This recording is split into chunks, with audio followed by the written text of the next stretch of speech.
समाजशास्त्र एक यस्तो अध्ययन हो जसमा भएको विषयप्रति मतहरू अनेकौं हुन सक्छन्। वर्तमानमा मंगोलाइड नस्लका जातिहरू बीच आदिवासी जनजातिको परिभाषा बारे जुन परस्पर विरुद्ध मत देखिएको छ त्यसलाई एक उदाहरणको रूपमा लिन सकिन्छ।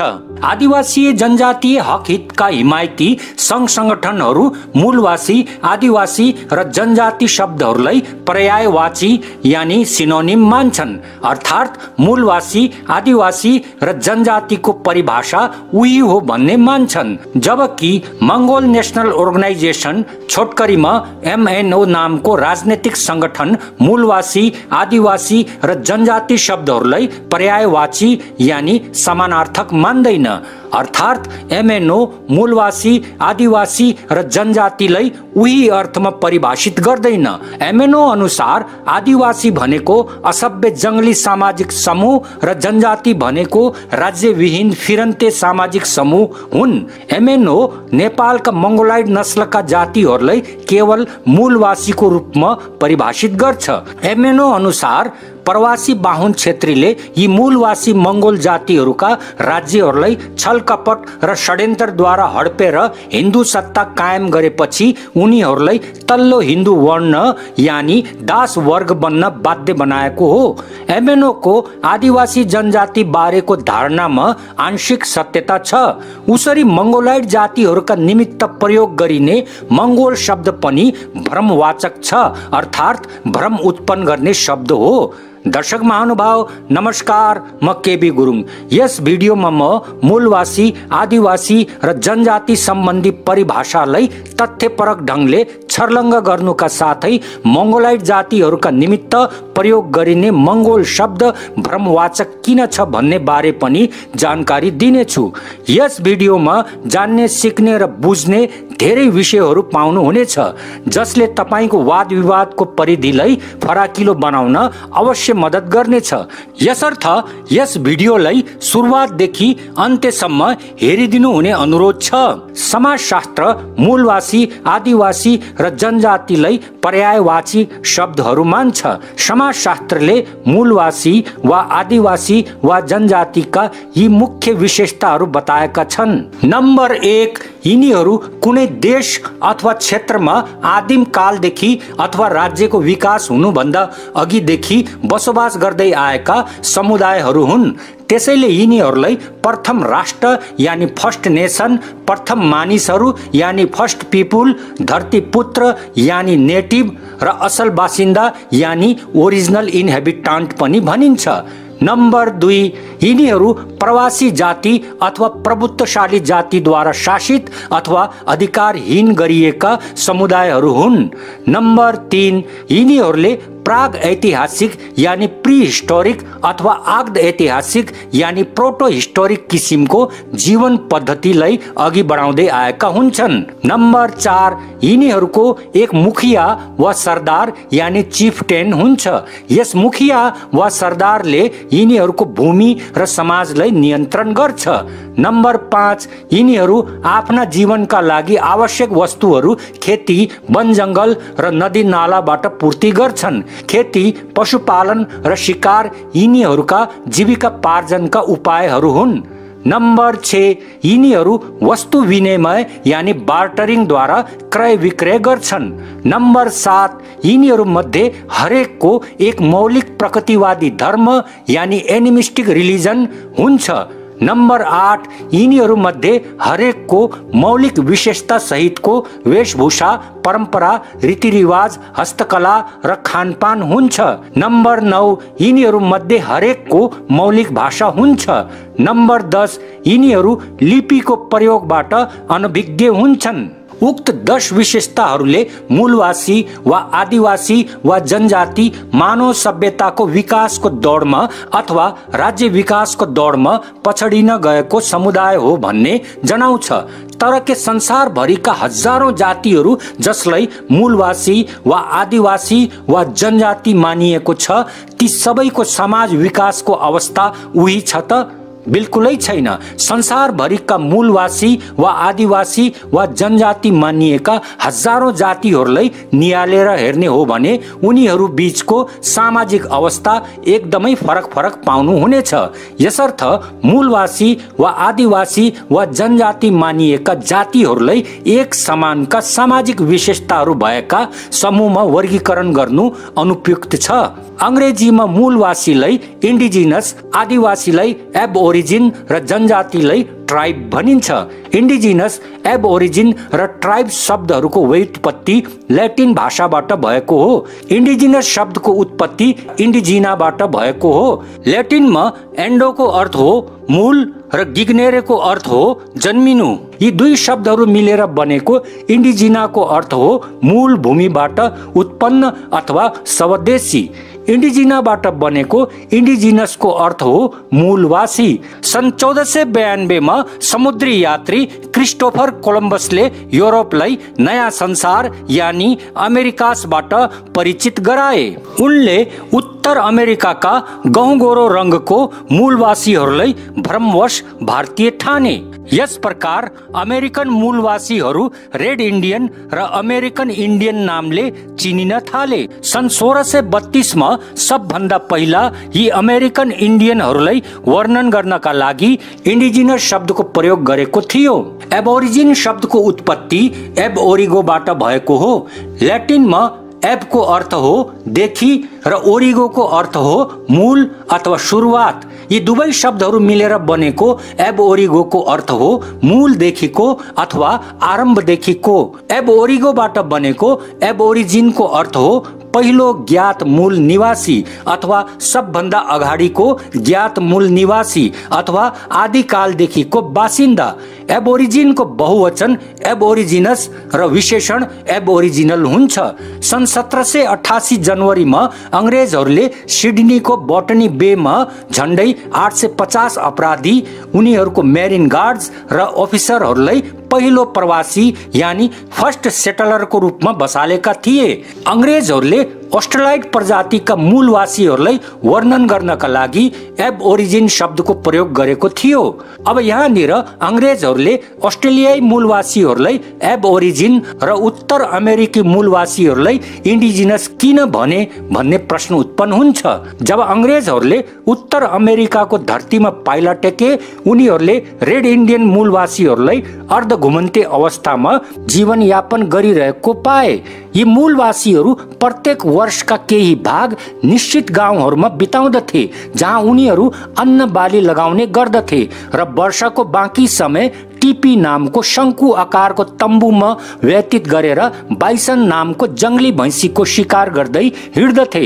यस किसिमको सामाजिक अवस्थामा रहेको रेड इन्डियन मूलवासीहरूलाई अंग्रेजहरूले इन्डिजिनस भने। जब अंग्रेजहरूले सन् 1788 मा अस्ट्रेलियाई धरतीमा पाइला टेके उनीहरूले त्यहाँका मूलवासीहरूलाई जंगल बीच टहरो बनाएर बसोबास गरेका शिकारी संग्रहकर्ता यानी हन्टर ग्यादरर अवस्थामा पाए। पुरा पाषाणकालीन अवस्थामा यानी प्री हिस्टोरिक कल्चरल स्टेजमा रहेका अस्ट्रेलियाई मूलवासीहरूलाई उनीहरूले एब ओरिजिन भने, जसको तात्पर्य हो आदि कालदेखि बसोबास गर्दै आएको अद्यावधि आदिम अवस्थामा रहेको मूलवासी। उत्तर र दक्षिण अमेरिका फरक भौगोलिक विशेषताहरू भएको विशाल धरती हो। यहाँ कनाडियन आर्कटिक जस्तो ध्रुवीय जलवायु क्षेत्र, संयुक्त राज्य अमेरिकाको दक्षिण पश्चिमी रेगिस्तान र दक्षिण अमेरिकाको विशाल अमेजन जंगल मौजूद छन्। जब औपनिवेशिक यूरोपियनहरूले यस विशाल धरतीमा कब्जा गर्न थाले तब उनीहरूले यहाँ फरक सांस्कृतिक विशेषता सहितका मूलवासीहरू पाए। 16औं शताब्दीको आरम्भतिर स्पेनिशहरूले मेसो अमेरिका र दक्षिण अमेरिकामा कब्जा गर्न आरम्भ गरेपछि उनीहरूले त्यहाँ मंगोलाइड नस्लका 100औं मूलवासी समूहहरू पाए। उनीहरूले Brazil, Peru, Colombia, Venezuela, Ecuador, Bolivia, Guyana, Suriname र फ्रेन्च गुयाना गरेर 55 लाख वर्ग किलोमिटर यानी 1.4 अरब एकड़मा फैलिएको अमेजन नामको संसारको सबभन्दा विशाल वर्षावन भित्र जंगली अवस्थामा रहेका मूलवासीहरू पाए। यसको ठीक विपरीत अमेजन जंगलका बाहरी क्षेत्रमा उनीहरूले एजेटेक, माया र इन्का जस्ता उन्नत सभ्यताहरूको विकास गरेका मूलवासीहरू पाए। उनीहरूले भेटेका एजेटेक साम्राज्य र माया साम्राज्य मेसो अमेरिकामा तथा इन्का साम्राज्य पेरुमा थिए। एजेटेक, माया र इन्का मूलवासीहरू ढुङ्गाले बनेका नगरहरूमा बसोबास गर्दथे। मकै, गेडागुडी र फर्सी खेती तथा पशुपालन यिनीहरूका मुख्य पेशा थिए। एजेटेक, माया र इन्का मूलवासीहरू बहुदेववादी मूर्ति पूजक यानी पोलिथियस्टिक थिए। मायाहरूले लेखन प्रणाली पनि विकसित गरेका थिए। मायाहरू फ्रेम आकार भित्र कुदेर चित्र लेखन गर्दथे। यस किसिमको लेखन प्रणालीलाई हाइरोग्लिफिक्स भनिन्छ। हजारौं वर्षसम्म बाँकी संसारसँग अनभिज्ञ रहेर संसारलाई दङ्ग बनाउने खाले साम्राज्यहरूको विकास गरेका माया, एजेटेक र इन्का मूलवासीहरूलाई अमेजन जंगल क्षेत्रमा बसोबास गरेका प्रकृति पूजक, लिपिको प्रयोगबाट अनजान, शिकारी संग्रहकर्ता आदिवासीहरूको समूहभित्र राखेर वर्णन गर्नु बिल्कुलै गलत हुनेछ। ट्राइबलाई हिन्दी र नेपालीमा जनजाति तथा उर्दूमा कबिला भनिन्छ।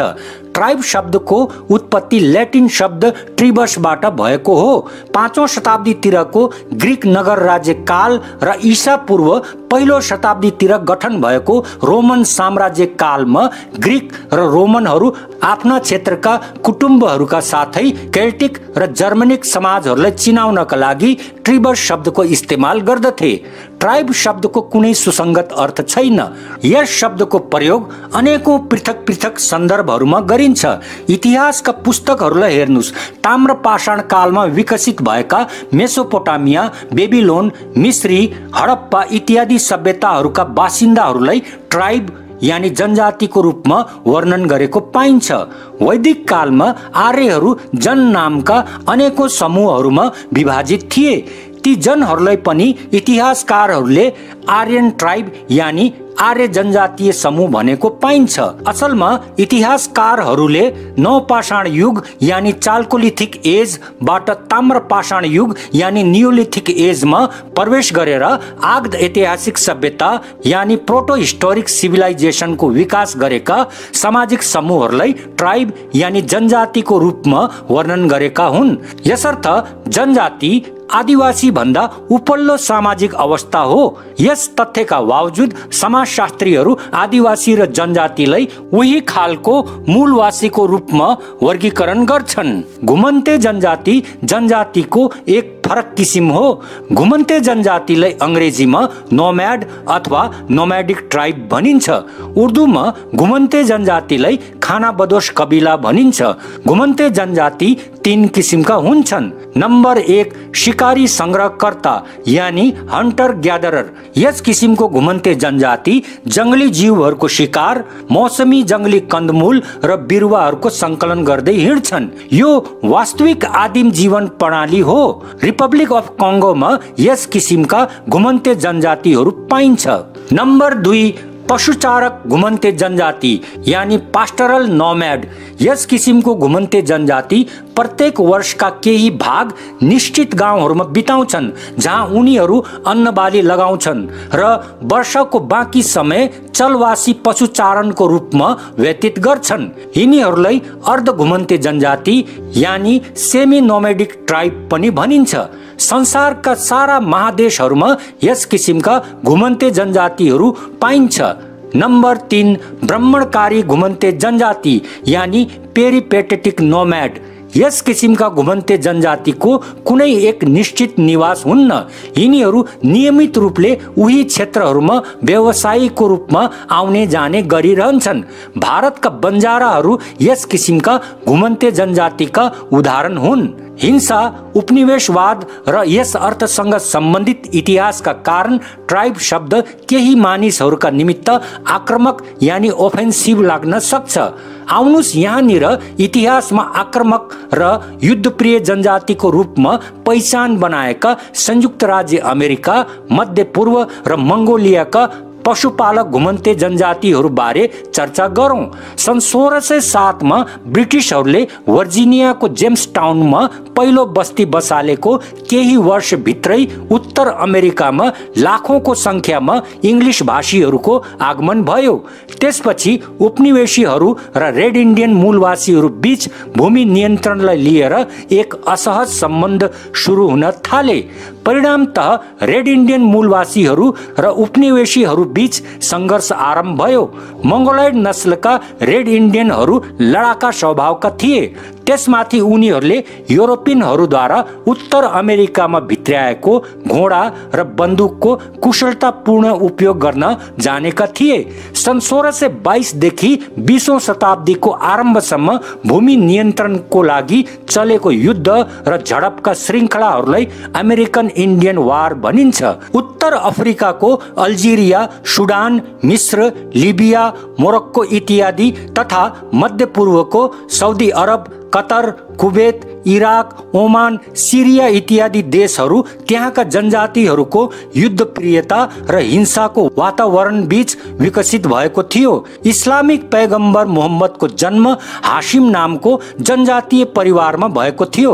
आक्रामक र युद्धप्रिय स्वभावका अरबी जनजातिहरू बीच नयाँ धर्म इस्लामलाई स्थापित गर्नका लागि उनले पुराना बहुदेववादी अरबी धर्म समर्थकहरूसँग युद्ध लड्नु परेको थियो।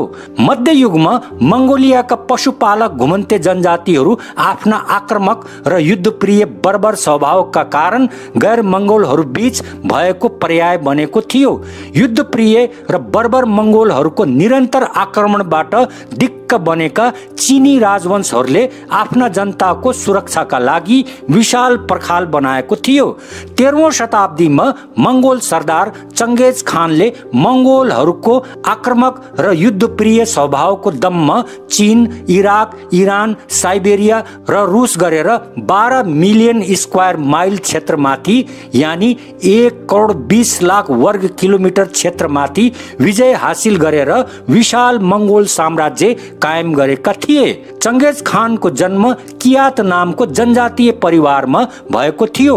उनको वास्तविक नाम तेमुजिन थियो। सन् 1206 मा उनलाई कियात जनजातीय समूहले आफ्नो कगान चुने।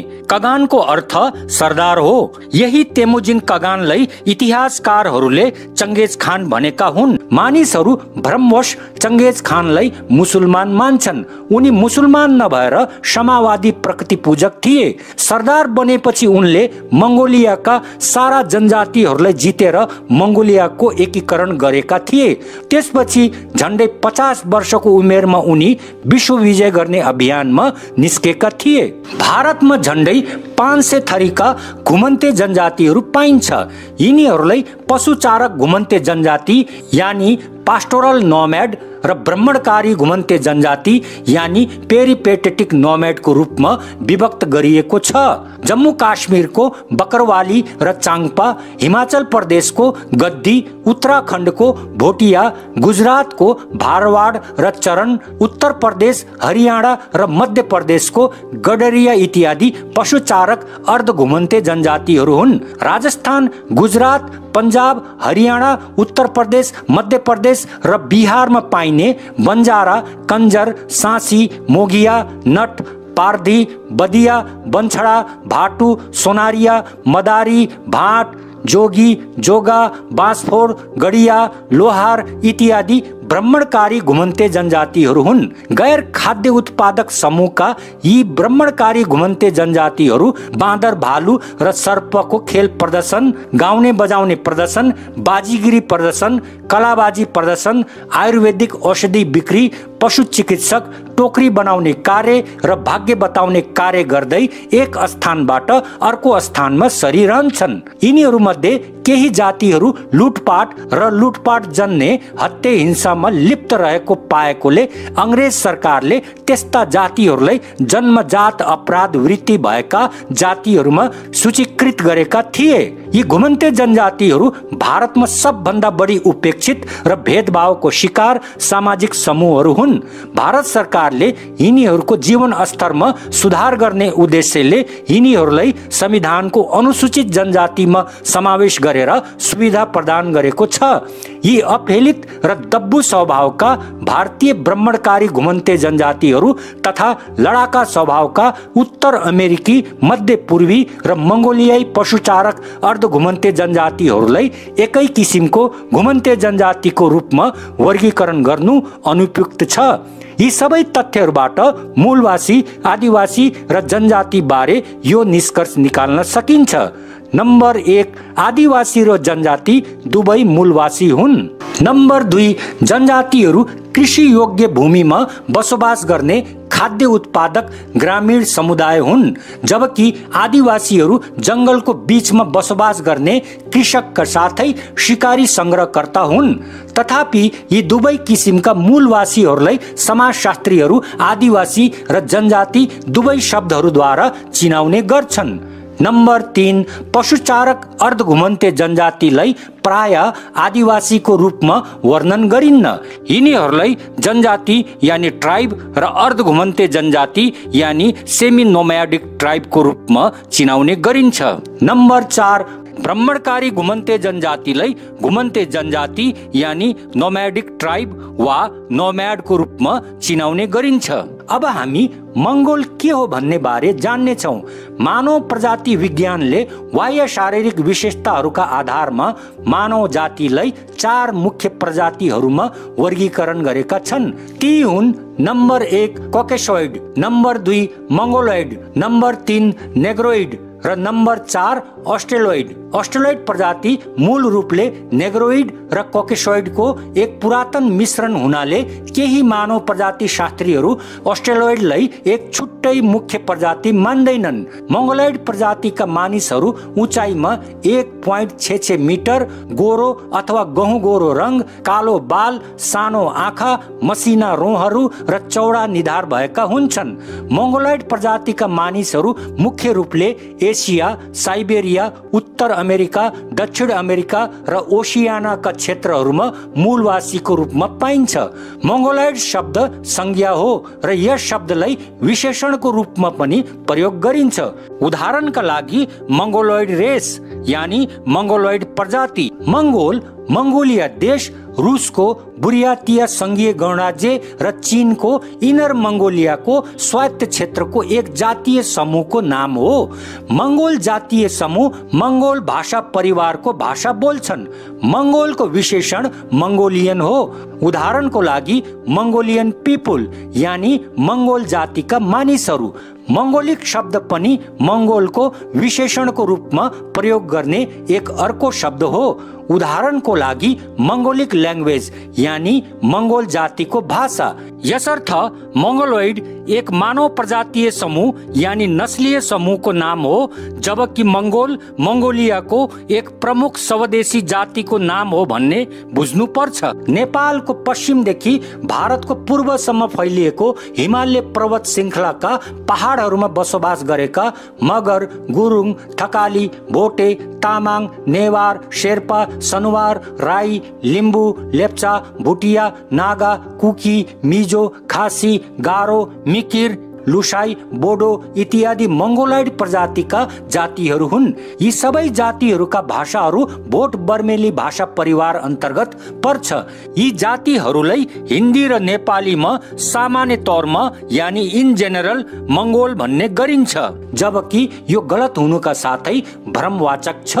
एमएनओले नेपालका मंगोलाइड जातीय समूहहरूलाई राजनैतिक र सामाजिक रूपले एक जातीय छाताभित्र पहिचान दिनका लागि यही भ्रमवाचक मंगोल शब्दको प्रयोग गरेको हो। एमएनओ अनुसार आदिवासी भनेको भारतका अंडमान द्वीपका जंगलहरूमा नाङ्गो बुङ्गो अवस्थामा जीवन बिताइरहेका आदिम लक्षणका जातिहरू तथा जनजाति भनेको बाँदर भालु नचाउँदै खेल कर्तव्य देखाउँदै हिँड्ने बन्जारा कंजर मदारी जस्ता हिन्दूहरूद्वारा शूद्रको दर्जा दिएका जातिहरू हुन्। एमएनओ नेपालका मंगोलाइड जातीय समूहहरूलाई इतिहासमा राज्यको विकास गरेका सभ्य मूलवासी समूह मान्छ। अब यहाँनिर एक प्रश्न उत्पन्न हुन्छ के कुनै जाति अथवा जातीय समूहलाई आदिवासी जनजातिको रूपमा वर्णन नगरिकन मूलवासीको रूपमा वर्णन गर्न मिल्छ? आदिवासी जनजाति र मूलवासी समानार्थक शब्दहरू मानिएकोले यसको सही उत्तर दिनु जटिल छ। अम्बेडकरवादी दलितहरू आर्य मूलका ब्राह्मण क्षत्रिय र वैश्यलाई युरेसियाबाट आएका विदेशी र स्वयंलाई मूलवासी समूह मान्छन्, किनभने मूलवासीको तात्पर्य आदिवासी जनजाति हो र दलितलाई यानी हिन्दू शूद्र वर्णलाई आदिवासी जनजातिमा गणना गरिन्न। त्यसैले उनीहरूले स्वयंलाई मूल निवासीको पहिचान दिएका छन्। सम्भवतः अम्बेडकरवादको मूल निवासीको तात्पर्य भारत देशको असल बासिन्दा हो। चीनको हान जातिले नवपाषाण सभ्यतालाई पार गर्दै अन्ततः राज्यको विकास गरेको इतिहास छ, किनभने हानहरू एक उन्नत जाति हुनाले उनीहरूलाई आदिवासी यानी एब ओरिजिनको रूपमा वर्णन गरिन्न, तर उनीहरूलाई मूलवासी यानी इन्डिजिनसको रूपमा वर्णन गरेको पाइन्छ। यस अर्थमा यदि कुनै जातिले प्रवासीको रूपमा आदिवासी जनजातिहरूको भूमिमा प्रव्रजन गरेर त्यहाँ राज्यको विकास अथवा राज्यको स्थापना गरेको होइन, अपितु उसले पुरातन कालदेखि मानव सभ्यताका विभिन्न चरणहरूलाई पार गर्दै राज्यको विकास गरेको हो भने त्यस जातिलाई त्यस राज्यको अथवा त्यस देशको मूलवासीको रूपमा वर्णन गर्न मिल्छ। नेपालमा खस बाहुन क्षेत्री समुदायले मंगोलाइड जातीय समूहको मूल भूमिमा रजौटा राज्यहरूको स्थापना गर्दै अन्ततः एकल प्रभुत्वको जातीय राष्ट्रिय राज्यको निर्माण गरेको इतिहास छर्लङ्ग छ। तबके खस बाहुन क्षेत्री समुदायले मंगोलाइड जातीय समूहको मूल भूमिमा प्रव्रजन गर्नुभन्दा अघि त्यहाँ उनीहरूका विकसित राज्यहरू थिए। यस प्रश्नको सत्य तथ्य जान्नका लागि हामीले राजनीतिक विज्ञान, समाजशास्त्र र नेपाली इतिहासलाई पल्टाएर हेर्नुपर्ने हुन्छ। राजनीतिक विज्ञान यानी पोलिटिकल साइन्सले मानव सभ्यताको विकासको कालक्रममा राज्यको क्रमिक विकास यस प्रकार भएको हो भन्छ। नम्बर 1, आदिवासी राज्य वा जनजातीय राज्य यानी ट्राइबल स्टेट। आदिवासी राज्य वा जनजातीय राज्य विकासको पहिलो चरण हो, अर्थात् आदिवासी राज्य वा जनजातीय राज्यको सबभन्दा पुरातन रूप हो। 20-25 लाख वर्ष अघिको पेलियोलिथिक पिरियड यानी पाषाण कालमा आदिम शिकारी जीवन बिताउने आदि मानवले 12,000 वर्ष अघिको नियोलिथिक पिरियडमा यानी नवपाषाण कालमा प्रवेश गरेपछि कृषक र पशुपालक जीवनलाई अपनाएको थियो। कृषक र पशुपालक जीवनलाई अपनाएका मानव समूहहरू मध्ये केहीले निश्चित क्षेत्रहरूमा अस्थायी रूपले बसोबास गरेर कृषिलाई जीवनयापनको मुख्य साधन बनाए भने केहीले घुमन्ते पशुपालन जीवनलाई अपनाए। उनीहरूले आफ्ना समाजलाई नियन्त्रण गर्नका लागि नियमहरूको उत्पत्ति गरे। आफ्नो आन्तरिक व्यवस्थाको संरक्षणको निमित्त उनीहरूले सौजन समूहहरूको मुखिया चयन गर्ने प्रथा चलाए। आफ्नो सौजन समुदायको अस्तित्वको रक्षाको निमित्त आक्रामक र रक्षात्मक युद्धको नेतृत्व गर्नु मुखियाको कर्तव्य थियो। यस अवस्थालाई नै आदिवासी अथवा जनजाति भनेको हो। आदिवासी अथवा जनजाति समूहहरूले जुन समाज व्यवस्थाको विकास गर्यो त्यसलाई राज्य यानी स्टेट भन्नु उपयुक्त छैन, तथापि राजनीतिक विज्ञान त्यसलाई आदिवासी राज्य वा जनजातीय राज्यको रूपमा वर्णन गर्छ। नम्बर 2, प्राच्य साम्राज्य यानी ओरिएन्टल एम्पायर। जनसंख्याको एकत्रीकरण, धनको सञ्चय र प्राकृतिक रूपले अनुकूल क्षेत्रहरूमा शान्ति र युद्धको कलामा सुधारको परिणाम स्वरूप राज्य निर्माणको अघिल्लो चरणको रूपमा प्राच्य साम्राज्यहरूको उद्भव भएको थियो। मिस्रको नील नदी, इराकको फरात नदी, चीनको पहेँलो नदी र याङ्तजे नदी तथा भारतको सिन्धु र गङ्गा नदीले बनाएको उब्जाउ माटो र पानीको प्रचुरताले त्यहाँ ठूलो जनसङ्ख्यामा मानिसहरूले बसाई गरेपछि जुन साम्राज्यहरूको उद्भव भयो त्यसलाई प्राच्य साम्राज्य भनिन्छ।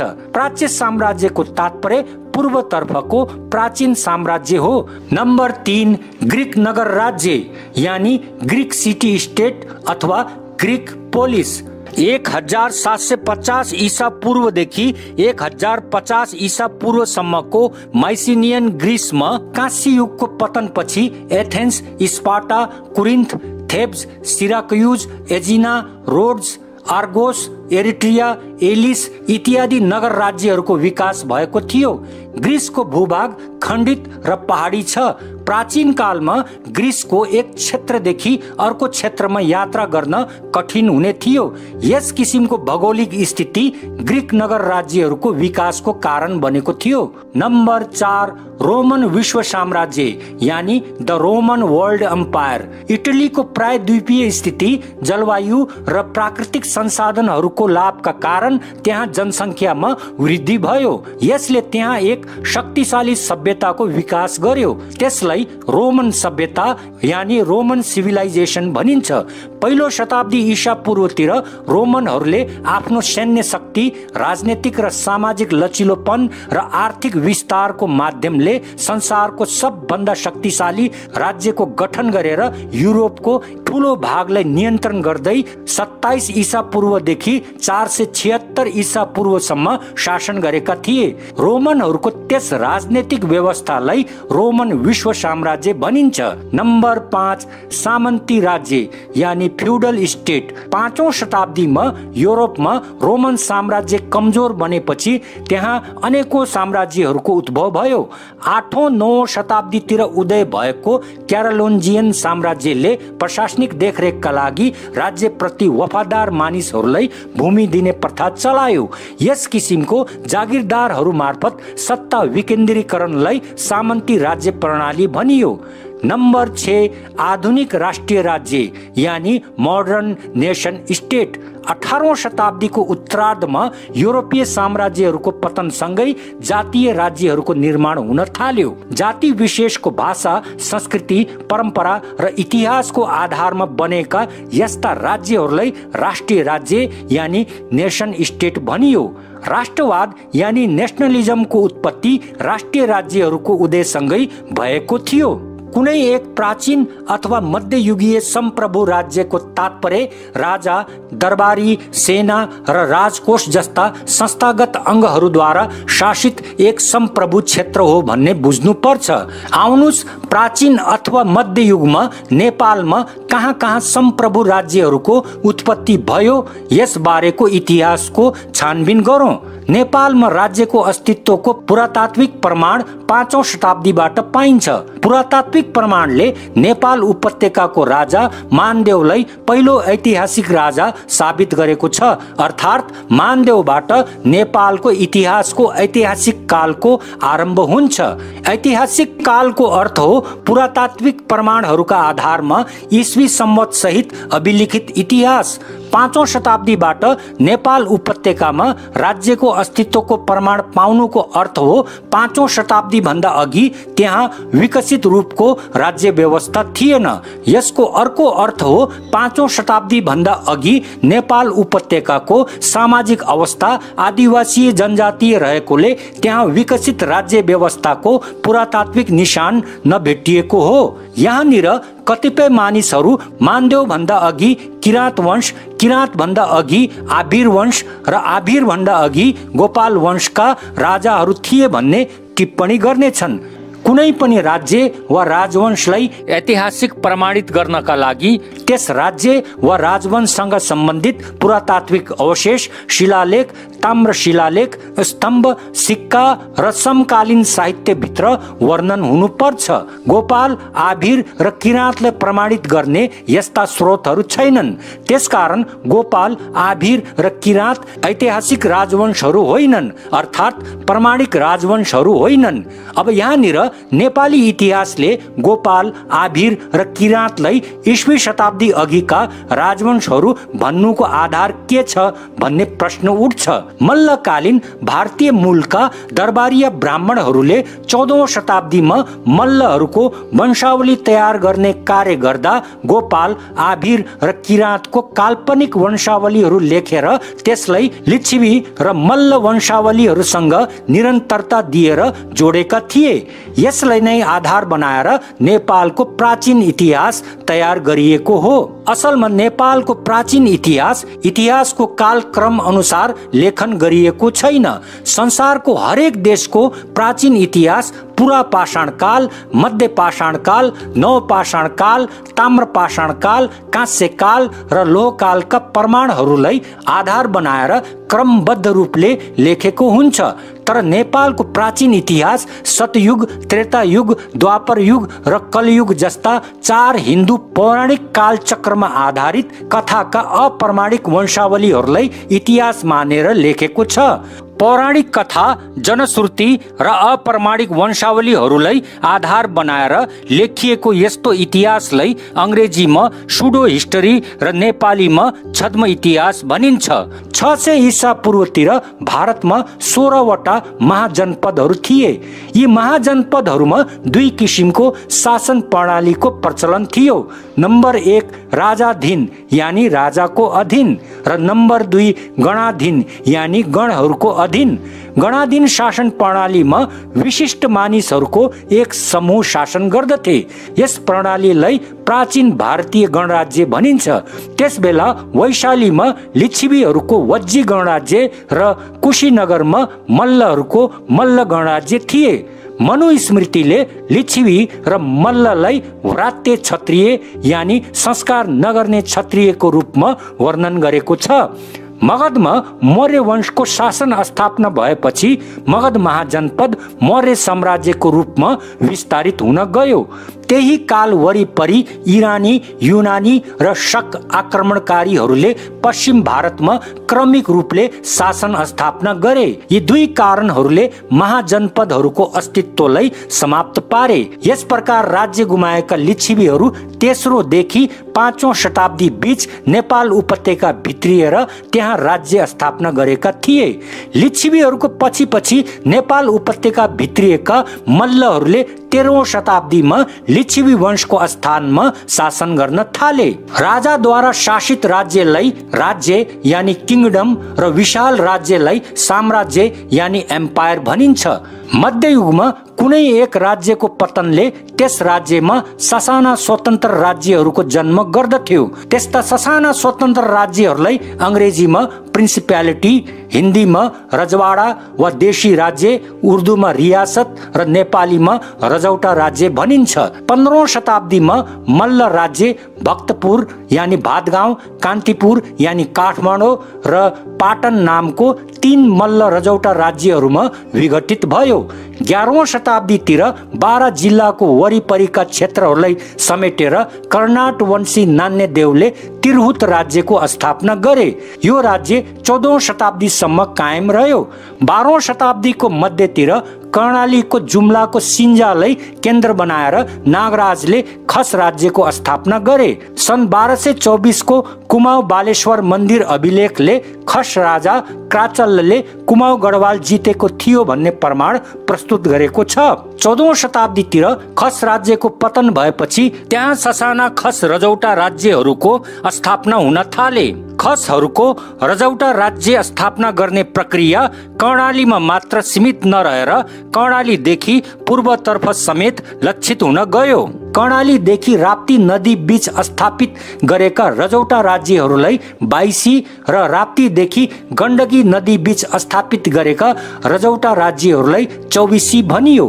चौबिसी रजौटा राज्यहरू मध्ये गणना गरिएको मुस्ताङ्गी राज्य गैर खस जातिद्वारा स्थापित गरेको एक मात्र राज्य थियो। यस राज्यको स्थापना सन् 1380 मा तिब्बती मूलको अमेपाल नामको बौद्ध धर्मावलम्बीले गरेको थियो।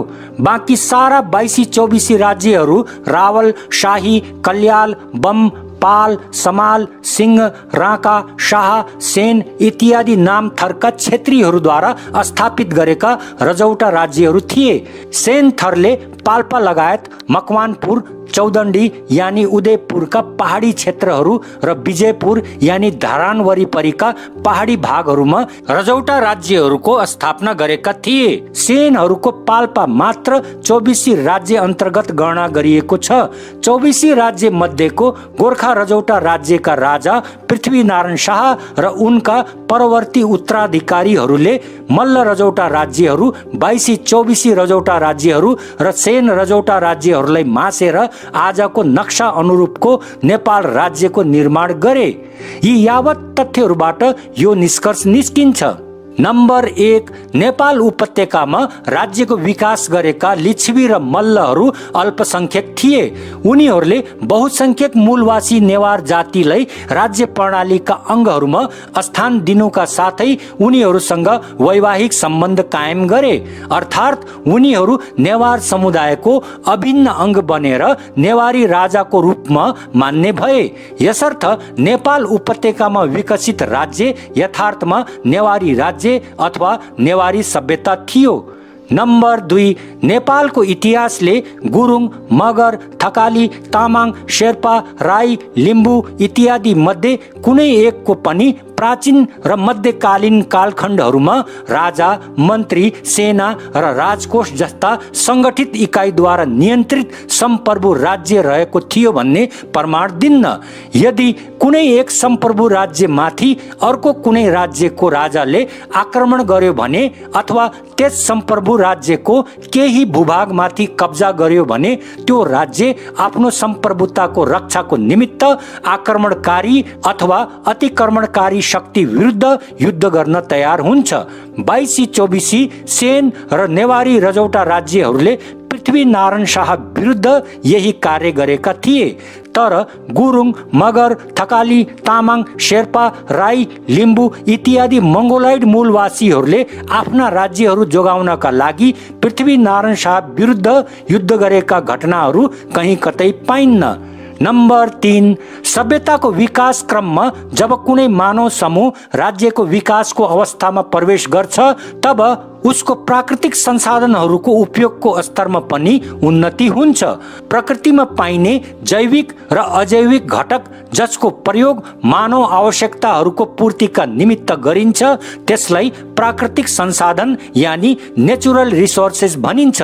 जस्तै जमिन, नदी, ताल, वनजङ्गल, जीवजन्तु, खनिज, धातु इत्यादि। प्राकृतिक संसाधनहरूको उपयोगको स्तर उन्नति सिप, कला, कौशलका साथै वाणिज्यको क्षेत्रमा तरक्कीको कारण बन्छ। यस कारण नै ऐतिहासिक राज्यहरूले पुरातात्विक निशानहरू छोडेका हुन्छन्। आदिवासी जनजातीय राज्यमा संसाधनहरूको उपयोगको स्तर उन्नतिको अवस्था निम्न हुन्छ।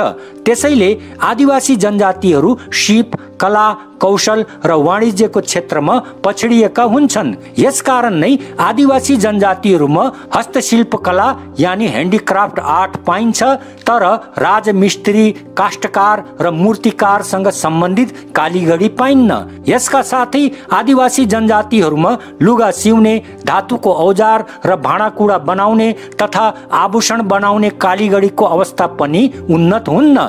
यसर्थ यस अवस्थामा रहेका नेपालका आदिवासी जनजातिहरूको मात्र 1000 वर्ष अघिको सामाजिक दशा के रहेको थियो भन्ने अनुमान सहजै लगाउन सकिन्छ। गुरुङ, मगर, थकाली, तामाङ, सनवार, शेर्पा, राई, लिम्बू इत्यादि सबै मंगोलाइड जातिहरूका राज्यहरू थिए तर ती सबै आदिवासी जनजाति अवस्थामा रहेका राज्यहरू थिए। यस अवस्थाको कारण नै उनीहरूका आदिवासी जनजातीय भूमिमा 22-24 र सेन हिन्दूहरूले रजौटा राज्यहरूको सहजै स्थापना गरेका थिए। दर्शक महानुभाव, यस भिडियोमा यति नै विषयवस्तुहरू राख्दै भिडियो समाप्त गर्दैछु। भिडियो हेरिदिनु भएकोमा धेरै धेरै धन्यवाद। नमस्कार।